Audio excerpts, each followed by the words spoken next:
दोस्तों, मेरा नाम है राजू यादव। किससे कहानियाँ सुनाता हूँ। कहानियाँ वो जो आपके दिल को छू लें। आओ चलते हैं कहानियों के सफ़र पर। अगले दिन हम मुंह लटकाए पापा के सामने खड़े थे। पापा ने अखबार पढ़ते हुए मुझसे पूछा, रात भर कहाँ थे? मैंने भागने की बात छुपाते हुए कहा, वो पापा, मैं राहुल के घर गया था पढ़ाई करने के लिए। आप चाहें तो उसे फोन करके पूछ लीजिए। पापा ने मेरी तरफ गौर से देखा। एक पल के लिए मुझे लगा जैसे मेरा झूठ पकड़ा गया है। फिर अगले ही पल मैंने अपनी नजरें नीचे कर ली। मुझे लगा जैसे मेरी शराब पीने वाली चोरी पकड़ी गई है। पापा ने मुझसे झट से पूछा, ये तुम्हारी आंखें क्यों लाल हैं? पापा की ये पूछते ही यकीन मानो दोस्तों, मेरी आंखों के सामने अंधेरा छाने लगा था। मुझे लगा मैं अभी जमीन पर गिर पड़ूंगा। हाथ पैर फूलने लगे थे, जबान सूखने लगी थी, एक अजीब सी घबराहट होने लगी थी। कुछ पल के लिए दिमाग ने काम करना बंद कर दिया था। मैया शायद मेरी इस दशा को समझ चुकी थी। मैया ने झट से पापा से कहा, वो रात भर पढ़ाई कर रहा था इसलिए आंखें लाल हो गई होंगी। आप भी क्या आते ही उस पर बरस पड़े? और मम्मी पापा पर नाराज होते हुए बोली, रात भर बेटा पढ़ाई करके लौटा है और आप हैं कि सवाल पर सवाल पूछे जा रहे हो। मैया की बात सुनकर मेरी जान में जान आई। चल हाथ मुंह धो ले, मैं तेरे लिए नाश्ता लगाती हूँ। मैया ने मेरा हाथ पकड़ा और घर के भीतर ले गई। और पापा फिर से अखबार का पन्ना पलटकर उसे पढ़ने लगे। न जाने क्यों हमें लगा कि हमारी कही बात पर पापा को विश्वास नहीं था। हम अभी ये सब सोच ही रहे थे कि मैया ने कमरे में पहुंचते ही कमरे का दरवाज़ा बंद कर दिया। और मैया हम पर बिगड़ते हुए बोली, जी चाहता है राधे मार मार कर तुम्हारा चौकठा सुझा दें और यहीं तुमको कमरे में बंद करके 2-4 दिन खाना पीना कुछ न दे। हम समझ चुके थे कि मैया सब समझ चुकी थी। सो मैया के सामने हमने हार मानते हुए अपनी गर्दन झुका ली। मैया ने एक सुर ऊपर करते हुए कहा, का सोच कर स्कूल के बैग में कपड़ा भरकर भागे थे कि हमको कुछ पता नहीं चलेगा? बोलो बोलो राधे, बोलते क्यों नहीं? माँ है हम तुम्हारी, 9 महीना तुम्हें अपनी कोख में रखे हैं। तुम्हारा अच्छा बुरा सब जानते हैं। तुम कब क्या सोचते हो, क्या करने वाले हो, हमें सब पता होता है। हम सब इसलिए जाने देते हैं कि बच्चा है, सुधर जाएगा।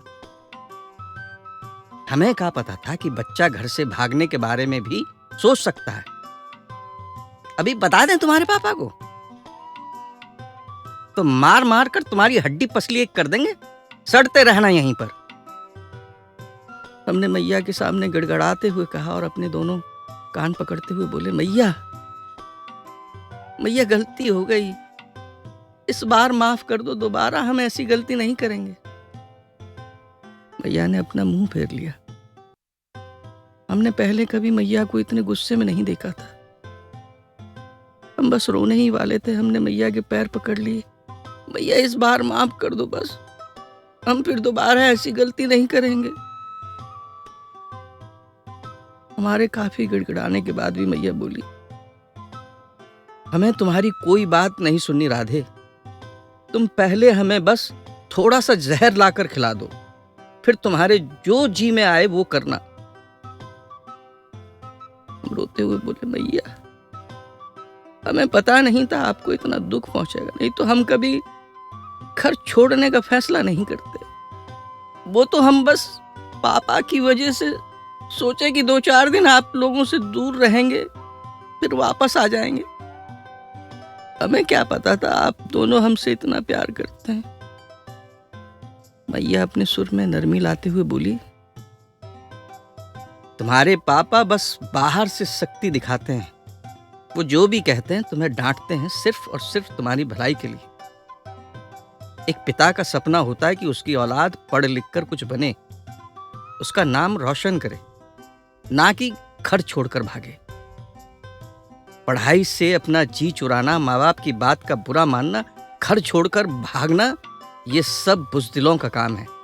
हिम्मत है तो पढ़ लिख कर कुछ बनकर दिखाओ, फिर तुम हमारी चांद पर 2 जूता भी मारोगे तो सह लेंगे और गर्व से कहेंगे, राधे के पापा राधे से कुछ ना कहो, हमारे राधे ने हमें कुछ बनकर दिखाया। मगर उससे पहले एक बात कान खोलकर सुन लो राधे, तुम गलती करोगे तो तुम्हारे पापा तुम्हें डांटेंगे भी और मारेंगे भी। भैया की आंख में आंसू थे, और वो भी हमारी एक गलती की वजह से। हमने कहा, भैया तुम जो कहोगी और जैसे कहोगी हम वैसा करेंगे, खूब मन लगाकर पढ़ाई करेंगे, आपको कभी शिकायत का मौका नहीं देंगे, बस एक बार हमें माफ कर दो भैया, गलती हो गई भैया, आगे से कुछ नहीं करेंगे। तुम हमारा और अपने पापा का बहुत दिल दुखाए हो राधे। कल रात से हम और तुम्हारे पापा तुम्हें हर जगह ढूंढ रहे हैं। कहां कहां फोन नहीं किए तुम्हारे पापा, बिना कुछ खाए पिए सारा मथुरा छान मारे, तुम्हारे सभी दोस्तों के यहाँ ढूंढकर सुबह लौटे हैं। और तुम क्या सोचे, तुम पापा से झूठ बोलोगे और तुम्हारे पापा को पता नहीं चलेगा?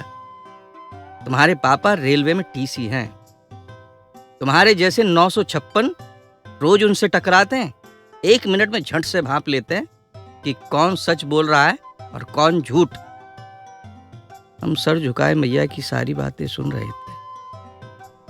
हम मैया से अपनी नजरें भी नहीं मिला पा रहे थे। नजरें मिलाएं भी तो कैसे, हमने काम ही ऐसा किया है, बिना सोचे समझे स्कूल के बैग से किताबें खाली कर और अपने कपड़े भर कर निकल लिए, जैसे माँ पापा को कुछ पता ही नहीं चलेगा। और यहाँ पापा रात भर हमारी ढूंढाई करते रहे। हमारे तो ये सोचकर रोंगटे खड़े हो जाते हैं, अगर हम रात को उनके हत्थे चढ़ जाते तो हमारा क्या हाल होता, और वो भी शराब के नशे में। बाप रे बाप, ऐसा सोचकर ही हमारे रोंगटे खड़े हो जाते हैं। दोस्तों, ख्वाबों के सफ़र में आज इतना ही। ख्वाबों का सफ़र जारी है। मिलते हैं अगली कड़ी में। तब तक के लिए आप अपना ख्याल रखिएगा। धन्यवाद।